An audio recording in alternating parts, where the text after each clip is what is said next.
Mary, and I'm from Westbend, Wisconsin. I'm 62. I feel 35. I finished chemo a year ago, lost all my hair, and a new lease on life. Feel attractive, feel vibrant, like I have it going on. I see someone that I wish I would have been, 20 years ago. I feel pretty, I feel sexy.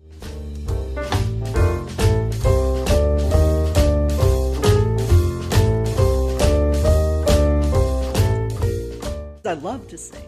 I'm a woman. I truly never thought that I could ever have this experience. If you subscribe, you could experience it too. See?